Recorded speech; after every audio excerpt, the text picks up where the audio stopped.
Welcome to our channel GV tour planners. So இப்போ இன்றைக்கி பார்த்தீங்க அப்படின்னு சொன்னால் நம்ம குஜராத்தோடைய கேபிட்டலான அகமதாபாத். ஸோ இந்த ஊரில் என்னென்ன சைட் சீயிங் பிளேசஸ் இருக்குது அண்ட் அது போக அந்த சைட் சீயிங் பிளேசஸில் என்னென்ன யூனிக்னஸ் இருக்குது அண்ட் அது போக இந்த ஊரை வந்து நம்ம எப்படி ரீச் பண்ணலாம் அப்படின்ற ஃபுல் டீட்டெயில்ஸ் வந்து நம்ம இந்த வீடியோவில் ஃபுல்லாக பார்ப்போம். ஸோ கண்டிப்பாக இந்த வீடியோ வந்து ஸ்கிப் பண்ணாமல் ஃபுல்லாக வந்து பாருங்கள். ஒரு இன்ஃபர்மேட்டிவான வீடியோ தான். இப்போ வாங்க நம்ம வீடியோக்குள்ளே போகலாமா?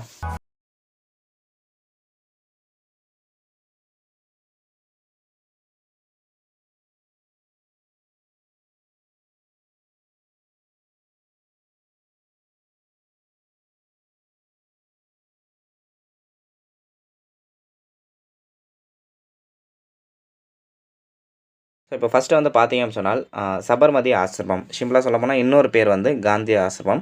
இது பேர்லேயே வந்து உங்களுக்கு தெரிஞ்சிருக்கும். அதாவது இது வந்து இந்த இந்த ஆசிரமம் பொறுத்தளவுக்கு வந்து காந்திஜியோடைய ரெசிடென்சியல் ஏரியா, சரிங்களா? அவர் இங்கே தான் வந்து குடியிருந்திருக்காரு. பட் இதுக்கு முன்னாடி வந்து பார்த்தீங்க அப்படின்னு சொன்னால் இவருடைய குடியிடம் வந்து பார்த்தீங்கன்னா கோச்சார பங்களா அப்படின்னு சொல்லுவாங்க. ஸோ அங்கே இருந்து பார்த்தீங்கன்னா அங்கே இருக்கிறப்போ இவருக்கு வந்து ஒரு சின்ன சிந்தனை, அதாவது இது இன்னும் வந்து நான் வந்து விவசாயம் செய்யணும், அதேமாதிரி நடைப்பயணம், அதே மாதிரி இன்னும் விலங்கினங்களை வளர்க்கணும். ஸோ இன்னும் வந்து சுறுசுறுப்பாக இருக்கணும்னுக்காண்டி தான் அவரோட மைண்ட் வந்து பொதுவாகவே இருந்திருக்கு முன்னாடியே. ஸோ அதன் மூலியமாக பார்த்தீங்கன்னு சொன்னால் அவருடைய ஃப்ரெண்டு ஆக்சுவலாக ஜீவன்லால் தேசாய் அப்படின்றவர், அவர் வந்து இன்னும் வந்து இந்த இடத்த வந்து விரிவாக்கி கிட்டத்தட்ட 36 ஏக்கருக்கு வந்து இதை வந்து விரிவாக்குனாங்க. அது வந்து பார்த்தீங்கன்னு சொன்னால் ஜூன் 17, 1917 அன்னைக்கு கரெக்டாக வந்து இந்த சபர்மதி பக்கத்தில் வந்து பார்த்தீங்கன்னு சொன்னால் இந்த மாதிரி ஒரு ஆசிரமம் மாதிரி கட்டி ஒரு நல்ல ஒரு பெரிய ஸ்பேஸ் வந்து உருவாக்கி கொடுத்தாங்க. ஸோ அந்த இடத்துல காந்திஜி வந்து பார்த்தீங்கன்னு சொன்னால் விவசாயம்லாம் செஞ்சார். அண்ட் நிறைய வந்து இதில் வந்து தொழில் செஞ்சு அவர் வந்து ஒரு பிரைமரி ஸ்கூல்னு சொல்லக்கூடாது, அது வந்து ஹையர் செகண்டரி ஸ்கூல்னு சொல்லணும். 12th ஸ்டாண்டர்ட் வரை உள்ள ஸ்கூல் வந்து ஒன்று வந்து ஓப்பன் பண்ணார். ஸோ அவருடைய ஓன் செலவில் நிறைய வந்து இந்த மாதிரி வந்து அர்ப்பணித்து அவருடைய வாழ்க்கையில் அர்ப்பணித்து நிறைய மாணவர்களுக்கு வந்து படிப்பு சொல்லிக் கொடுக்கணுன்றக்காண்டி ஒரு ஸ்கூலே வந்து ஆரம்பித்தார். அண்ட் அதே மாதிரி அதாவது தண்டி மார்ச்ன்னு சொல்லுவாங்க இல்லையா? ஸோ அந்த தண்டி மார்ச் பார்த்தீங்க அப்படின்னு சொன்னால் இங்கேருந்து தான் வந்து ஸ்டார்ட் ஆச்சு. அண்ட் அதே மாதிரி கிட்டத்தட்ட 12 வருஷம் வந்து பார்த்தீங்கன்னு சொன்னால் 12 வருடம் வந்து அவருடைய ஒய்ஃபோடையே வந்து இங்கே வந்து குடியிருந்திருக்காரு. அதாவது கஸ்தூர்பாய் காந்தி, சரிங்களா? ஸோ அந்த மாதிரி ஒரு முக்கியமான ஒரு ஹிஸ்ட்ரி கொண்டது தான் வந்து இந்த சபர்மதி ஆசிரமம். அண்ட் அதுக்கடுத்து பார்த்தீங்கன்னு சொன்னால் Sabarmati river front. Sabarmati river front பொறுத்த அளவுக்கு சிம்பிளாக சொல்லப்போனால் மதுரையில் இருக்கிற தெப்பக்குளம்னு சொல்லலாம், சரிங்களா? அதாவது அர்பன் ஏரியாஸ்லேருந்து நம்ம தாண்டி இன்னும் கொஞ்சம் ஒரு நேச்சரோடைய லவ்வில் வந்து நம்ம போகணும் அப்படின்னு நினைக்கிறவங்களுக்கு இந்த ஏரியா வந்து பக்காவாக சூட் ஆகும். அதில் பார்த்தீங்கன்னு சொன்னால் இந்த ஏரியா வந்து கிட்டத்தட்ட ஒரு 6 பாட்டை வந்து பிரித்து வச்சுருக்காங்க. ரிவர் ப்ரோமனேட் பொறுத்த அளவுக்கு சிம்பிளாக உட்காந்து வாட்ச் பண்ணுறதுக்கு.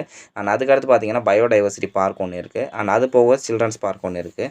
இது போக பார்த்தீங்கன்னா ஸ்போர்ட்ஸ் காம்ப்ளெக்ஸ் ஒன்று இருக்குது. அது போக ஒரு தோட்டம் பீஸ் கார்டன் ஒன்று இருக்குது. அண்ட் கடைசியாக வந்து இப்போ நம்ம ஓப்பன் பண்ண பெடஸ்ட்ரியன் பிரிட்ஜ், அட்டல் பிரிட்ஜ், சரிங்களா? ஸோ இது வந்து பார்த்திங்கன்னா இப்போ ரீசெண்டாக வந்து மோடிஜி வந்து அவங்க வந்து ஓப்பன் பண்ணி வச்சாங்க.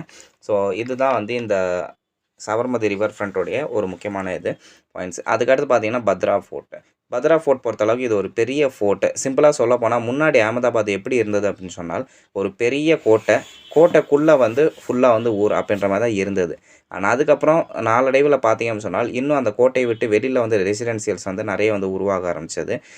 இப்போ சிம்பிளாக நம்ம வந்து பார்த்தீங்கன்னு சொன்னால் மதுரையில் வந்து நம்மளுக்கு மீனாட்சி அம்மன் கோயில் சுற்றில பார்த்தீங்கன்னா புது மண்டபம் அந்த மாதிரி வந்து பெரிய பெரிய கோயிலோடைய சரௌண்டிங் ஏரியாவே நிறைய பார்க்கலாம். நம்ம கோயிலோடைய மெயின் கோபுரத்தை, அதாவது 4 டவர்ஸை கிராஸ் பண்ணி கூட அவ்வளோ தூரம் வந்து பார்த்திங்கன்னா புது மண்டபம், அதே மாதிரி நந்தி சிலையை வந்து பார்த்திங்கன்னு சொன்னால் நிறைய இடத்துல பார்க்கலாம். அதெல்லாம் பார்த்திங்கன்னா ஒரு கோயிலோடைய ஏரியா தான் இது ஃபுல்லாக. ஸோ இதே மாதிரி தான் வந்து இந்த ஃபோர்ட்டை வந்து இருந்திருக்கு. அந்த ஃபோர்ட்டுக்குள்ளே தான் நிறைய பேர் வந்து மக்கள்கள் வந்து நிறைய வந்து வசிச்சிருக்காங்க. இது மெயினாக வந்து ஒரு பாதுகாப்பு கருதி தான் வந்து இந்த மாதிரி ஒரு ஊரே வந்து காப்பாற்றுறதுக்கு ஒரு பார்டர் மாதிரி வச்சுருந்துருக்காங்க இந்த ஃபோர்ட்டு. இது யார் கட்டினாங்க அப்படின்னு சொல்லிட்டு பார்த்தீங்கன்னு சொன்னால் அகமது ஷா, சரிங்களா? ஸோ அவர் வந்து பார்த்திங்கன்னா 1411 அன்றைக்கி கரெக்டாக வந்து இந்த ஃபோர்ட் வந்து கட்டியிருக்காங்க. அண்டு ரெனோவேட் பண்ணது வந்து அகமதாபாத் முனிசிபாலிட்டி கார்ப்பரேஷன் வந்து பார்த்தீங்கன்னு சொன்னால் 2014 அன்னைக்கு கரெக்டாக வந்து ரெனோவேட் பண்ணியிருக்காங்க. அண்டு இதுதான் முன்னாடி வந்து இவர் தான் வந்து அஹமத் ஷா வந்து பார்த்தீங்கன்னு சொன்னால் குஜராத்தோடைய கேபிட்டலாக வந்து அகமதாபாத்தை வந்து ஆக்குனார். அண்ட் நிறைய நான் சொன்ன மாதிரி வந்து கொஞ்சம் நஞ்சம் இல்லை, ஒரு 260 ரெசிடென்ஷியல் ஏரியாஸ் வந்து உள்ளே இருந்திருக்கு முன்னாடி. அவ்வளோ பெருசாக வந்து இருந்தது. இது பிரிட்டிஷ் கையில் வந்ததும் பார்த்தீங்கன்னு சொன்னால் 1817 அன்னைக்கு பார்த்தீங்கன்னா இது வந்து பிரிட்டிஷ் வந்து கைப்பற்றுது, சரிங்களா? ஸோ இதுதான் வந்து பத்ரா ஃபோர்ட்டோடைய ஒரு முக்கியமான பாயிண்ட்ஸு. அண்ட் அதுக்கப்புறம் பார்த்தீங்கன்னு சொன்னால் அடாலஜ் டெம்பிள். இது அடாலா ஸ்டெப்பல் வந்து இன்னொரு பேர் வந்து ருதாபாய் ஸ்டெப்பல் அப்படின்னு சொல்லுவாங்க. இது எதுக்கு வந்து கட்டினாங்க அப்படின்னு சொன்னால், ராணா வீர் சிங் அவருடைய மெமரீஸ்க்காண்டி தான் அவரை கௌரவிக்கிறதுக்காண்டி வந்து கட்டின ஒரு இடம் தான் அவர் நினைவா. அண்ட் எப்போ கட்டினது பார்த்தீங்கன்னு சொன்னால் 1498 அன்னைக்கு கரெக்டாக வந்து இது கட்டியிருக்காங்க. சரிங்களா? ஸோ இதில் வந்து ஒரு பெரிய சயின்ஸ் மெக்கானிசம் வந்து இருக்குது. இதில் என்னென்னா டெக் பை டெக் வந்து இது கட்டியிருக்காங்க. இது வந்து ஒரு ஆக்டோகோனல் ஷேப்னு சொல்லுவாங்க. அந்த 8 கார்னர் இருக்கும் இந்த ஸ்டெப்வெல் பொறுத்தளவுக்கு. ஸோ எல்லா கார்னர்லேருந்தும் பார்த்தீங்கன்னு சொன்னால் மழைநீர் வந்து பெய்கிறப்போ வந்து பார்த்தீங்கன்னு சொன்னால் இந்த கிணறுலேயே மழைநீர் சேகரிப்பு மாதிரி எப்போவுமே இந்த கிணறுல தண்ணீர் வற்றாமல் இருக்கிறதுக்கு வந்து அந்த காலத்தில் வந்து அவ்வளோ இது வந்து சயின்ஸ் வந்து செஞ்சுருக்காங்க. அதாவது மழைநீர் வேஸ்ட் ஆகாமல் வெளியில் போகாமல் அது இன்னும் கிரவுண்டுக்குள்ளே போகிற மாதிரி வந்து ஒரு ஸ்டேர் கேஸ் வச்சு இது வந்து லேண்டிங் வந்து செட் பண்ணி கரெக்டாக வந்து இது பண்ணியிருக்காங்க. பட் இது பார்க்குறதுக்கு கிணறு மாதிரி பெரிய ஒரு ஸ்ட்ரக்சரு ரொம்ப கஷ்டம். இது பார்க்குறதுக்கே நம்மளுக்கே பிரமிப்பாக இருக்கும் இந்த ஒரு ஸ்டெப்பல். அதுக்கடுத்து பார்த்தீங்கன்னு சொன்னால் அக்ஸதாம் டெம்பிள் பொறுத்தளவுக்கு சுவாமி நாராயணனை வந்து கௌரவிக்கிறதுக்காண்டி வந்து கட்டின ஒரு கோவில் தான். அண்ட் அதே மாதிரி இந்த அக்ஸதாம் டெம்பிள் டெல்லியிலேயும் வந்து இருக்குது. ஸோ இதுதான் வந்து மெயின் டெம்பிள். இதில் வந்து மெயின் திங் வந்து லைட் ஷோ வந்து ஒன்று நடக்கும். அந்த லைட் ஷோ இன்னாகுரேட் பண்ணது பார்த்தீங்கன்னு சொன்னால் ஏப்ரல் 3 2010 2010 அன்னைக்கு பார்த்தீங்கன்னா இந்த லைட் ஷோ வந்து இன்னாகுரேட் பண்ணாங்க. சரிங்களா?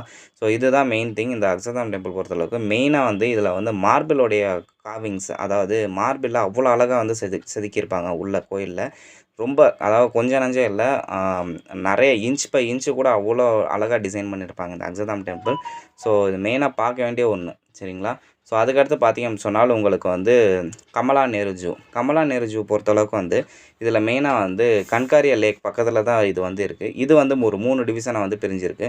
பால்வாட்டிகா கிட்ஸ் சிட்டின்னு சொல்லிட்டு, அதுக்கடுத்து பார்த்தீங்கன்னு சொன்னால் பட்டர்ஃப்ளை பார்க்னு ஒன்று பிரிஞ்சிருக்கு. அண்ட் அதுக்கப்புறம் நாகினாவாதி. சரிங்களா? ஸோ இது 3ஆக வந்து இந்த டிவிஷன் வந்து பிரித்து வச்சுருக்காங்க. இந்த கிட்ஸுக்கு வந்து தனியாகவும் பட்டர்ஃப்ளை பார்க்குக்கும் வந்து பார்த்தீங்கன்னு சொன்னால் நிறைய வந்து ஒரு என்விரான்மெண்ட் உருவாக்கி சூப்பராக வந்து பண்ணியிருக்காங்க. அண்ட் கடைசியாக வந்து ஒரு பார்க் சொல்கிற ஏரியா தான் வந்து நாகினாவாதி. சரிங்களா? ஸோ இதுதான் மெயின் திங். அது கடைசியாக வந்து இது வந்து முக்கியமான பிளேசஸ்க்குரிய யூனிக் பாயிண்ட்ஸ். அது போக வந்து முக்கியமான ஆக்டிவிட்டி சொல்லியாச்சு. அண்ட் இது போக இன்னும் கொஞ்சம் நிறைய வந்து ஆக்டிவிட்டீஸ் என்ஜாய் பண்ணணும்னு நினச்சிங்கன்னா கன்காரியா லேக் தான் உங்களுக்கு வந்து சூட்டபுளாக இருக்கும். நிறைய ஆக்டிவிட்டீஸு அண்ட் அதே மாதிரி நிறைய ஸ்ட்ரீட் ஃபுட்ஸ் நிறைய வந்து இந்த பக்கம் தான் இருக்கும்.